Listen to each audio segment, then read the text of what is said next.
Cancer की बीमारी या फिर आपके बॉडी के अंदर किसी एक भाग पर कुछ अनयूजुअल होने लग जाए, जैसे कोई गांठ बन रही है और वो गांठ बढ़ती जा रही है, ऐसी दिक्कत कैंसर की गांठ कहलाती है।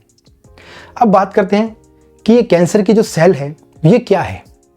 देखिए, दो टाइप के ट्यूमर होते हैं, गांठें होती है। एक गांठ जो फैलती नहीं है और एक गांठ जो एक जगह से दूसरी जगह फैलती है, ये ट्यूमर। उसे जो फैलती है वो कैंसर की गांठ होती है, जो नहीं फैलती है वो आपके सिंपल गांठ होती है। जैसे आपके मस्सा हुआ, फुंसी हुई या फिर तिल वगैरह है, वो आपकी बेनाइन ट्यूमर है जो कभी फैलेगी नहीं और सुपरफिशियल है, वो हट जाएगी आप चाहो तो, और वो नुकसानदायक नहीं होती है। दूसरी होती है ऐसी गांठ जो बढ़ रही है और एक जगह से दूसरी जगह फैल रही है, आप उसको हिला रहे हो, दर्द भी हो रहा है, तो वो गांठें होती है मैलिग्नेंट ट्यूमर की गांठें, या फिर मैलिग्नेंसी फैलने वाली उसके अंदर गांठें होती है, जिसे अपने कैंसर कहते हैं, कार्सिनोमा या कैंसर। अब कैंसर है क्या? आपकी बॉडी की कोशिकाएं या सेल का अनकंट्रोल डिवीजन होना कैंसर कहलाता है। अनकंट्रोल का मतलब है 1 मिनट में एक सेल बनती है आपकी, एग्जाम्पल है ये, नहीं बनती है, कुछ तो घंटे काफी लगते हैं, बट एक सेल से अगर 1 मिनट में एक सेल बनती है तो 2 मिनट में 2 सेल बनेगी, फिर 2 की 4 हो जाएगी, 8 हो जाएगी। बट अगर 1 मिनट में 100 सेल बनने लग जाए तो क्या होगा? तो ऐसी कंडीशन में उस सेल एक तो मेच्योर नहीं हो पाएगी, उनको फूड नहीं मिल पाएगा, भूखी रहेगी, आधी पकी हुई, मतलब उसके बाद कोई ना तो कोई यूज है ना कोई प्री मेच्योर है, वो उनका यूज भी नहीं ले सकते आप, लेकिन उसको मार भी नहीं सकते, अपने घर पे पड़ा रहेगा वो। ऐसी कंडीशन वो क्या करता है, आपके उस एरिया की जो T4 सेल होती है या इम्यूनिटी की सेल होती है उसको खत्म करने लग जाता है, खाने लग जाता है, जिससे उस एरिया के अंदर क्या होता है, इम्यूनिटी खत्म हो जाती है और इन्फेक्शन होने का सबसे ज्यादा खतरा बन जाता है।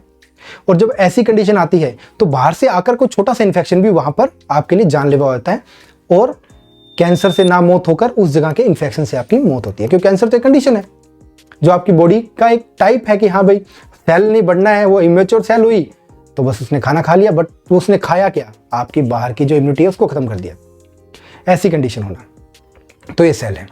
अब इसके कारण क्या हो सकते हैं? कारण हो सकते हैं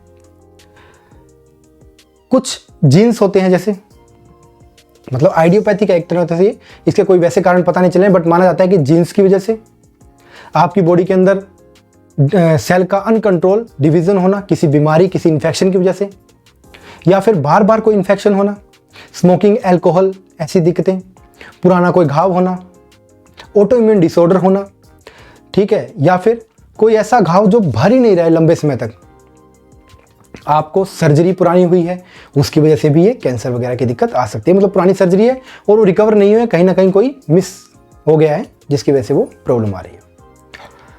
अब अगर किसी और एरिया में आपके कैंसर है तो वो फैल सकता है, दूसरे एरिया में जा सकता है, ये भी इसका कारण है। अब इसके अंदर बात करते हैं इसके सिम्टम क्या आते हैं। सिम्टम में देखिए, चेंज इन बाउल एक्टिविटी, तो आपका बाउल और ब्लैडर है, मतलब आपके टॉयलेट जाने की और बाथरूम जाने की एक्टिविटियां चेंज हो जाएगी। कभी बाथरूम आ जाना, टॉयलेट में दस्त लग जाना, या डायरिया हो जाना, ऐसी कंडीशन। घाव जो कभी ना भरे, ऐसे कोई भी घाव होंगे जो कभी भरेंगे नहीं। अनयूजुअल ब्लीडिंग होगी, ब्लीडिंग आपके कहीं से भी ब्लीडिंग हो सकती है, नोज या फिर उस एरिया से ब्लीडिंग हो सकती है जहां पर कैंसर है। निगलने में और पचाने में प्रॉब्लम आना, इंडाइजेशन स्टार्ट हो जाएगा, नेगिंग कफ होगा आपको, मस या फिर आपके जो मोल होंगे बड़े बड़े जो है वो फैलेंगे, मतलब बड़े होते जाएंगे और ज़्यादा, फुंसियाँ वगैरह, गांठें वगैरह बड़ी होती जाएगी। पेन, कहीं पर पस भर जाना, स्मेल आना, बदबू आना उस जगह पर, तो ये कुछ इसके सिम्टम आपको दिखाई देते हैं। बाकी जिस ऑर्गन पे वो होगा उस ऑर्गन के सिम्टम भी इसके अंदर मिल जाएंगे। मान लीजिए लीवर पे आपके कैंसर है, लीवर में, तो लीवर की जो सेल बनी है नई वाली, वो क्या करेगी, लीवर की इम्यूनिटी खत्म कर देगी, खा जाएगी वो। तो इस दौरान क्या होगा, बाहर से आने वाला छोटा सा इन्फेक्शन भी आपको इफेक्ट करेगा। जैसे पीलिया हो गया आपको, तो पीलिया बढ़ने से आप पीलिया के जो लक्षण होंगे वो सारे आपको दिखाई देंगे। तो ऐसी कंडीशन में हम इसके कुछ डायग्नोसिस करते हैं।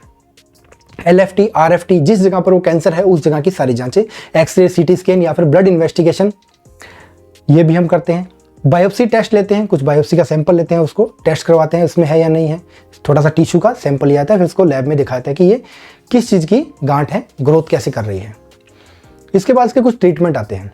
तो ट्रीटमेंट की बात करें तो सबसे पहले तो इसमें सिम्टोमेटिकली, मतलब जिस जगह पर कैंसर है उसका ट्रीटमेंट स्टार्ट कर देते हैं। जैसे मान लीजिए पीलिया हो गया तो पीलिया का ट्रीटमेंट स्टार्ट कर दिया आपने।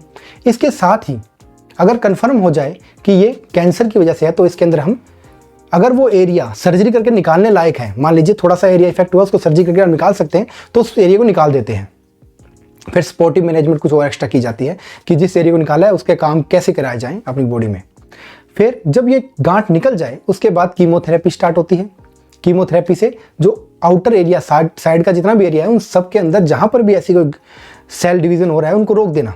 इसी दौरान ये जो कीमोथेरेपी होती है ये क्या करती है, आपके जो सेल बहुत तेज़ी से बढ़ती है। नॉर्मल जो सेल बढ़ती है ना आपकी बॉडी में 1 मिनट में एक सेल बन रही है मान लीजिए, तो उसके अकॉर्डिंग क्या होगा, उसके लिए अगर 2 मिनट में 1 मिनट में 2 सेलें बन रही है ना तो वो उसको रोक देगी उस एरिया को। उसके लिए क्या है, वो बढ़ने वाली चीज़ है। इसलिए क्या होता है कीमोथेरेपी के दौरान बाल झड़ते हैं, क्योंकि आपकी बॉडी में एक बाल ही होते हैं जो सबसे ज़्यादा तेज़ी से बढ़ते हैं।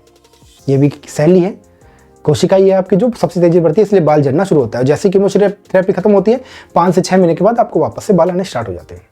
इसके साथ ही रेडियोथेरेपी का भी यूज़ किया जाता है। रेडिएशन आपके उस एरिया पे डाला जाता है और वहाँ पर उसका ट्रीटमेंट किया जाता है। ये ट्रीटमेंट वगैरह होता है वो इस सारे ही डॉक्टर के अंडर में किया जाता है। ऑन्कोलॉजिस्ट डॉक्टर होते हैं जो कैंसर के स्पेशलिस्ट, वही इसका ट्रीटमेंट करते हैं, तो आप उन्हीं से ही अपना ट्रीटमेंट कराइए। ये वीडियो सिर्फ इन्फॉर्मेशन के लिए आपको बताई जा रही है। अब इसके बाद ये सिम्टोमेटिक ट्रीटमेंट होते हैं, हर ऑर्गन के अपने अकॉर्डिंग होते हैं। जहाँ पर आपका कैंसर है वहाँ का ट्रीटमेंट अलग होगा। पेन किलर आपको काफ़ी सारी काम में ली जाती है इसमें, क्योंकि पेन बहुत ज़्यादा होता है, पेन किलर इसमें काम लेते हैं।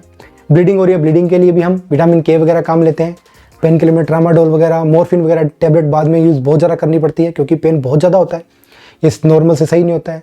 एंटीमेटिक वगैरह यूज़ करते हैं आप, एंटासिड वगैरह यूज़ करते हैं आप। तो काफ़ी सारी सपोर्टिव मैनेजमेंट भी आपको इसके अंदर दी जाती है, साइकोलॉजिकल सपोर्ट वगैरह भी दिया जाता है। तो ये था हमारा कैंसर पे छोटा सा वीडियो। अगर आपको वीडियो अच्छा लगा लाइक और सब्सक्राइब कीजिए, जुड़िए हमारे साथ। हम हैं, आप हैं मेडिकल ज्ञान।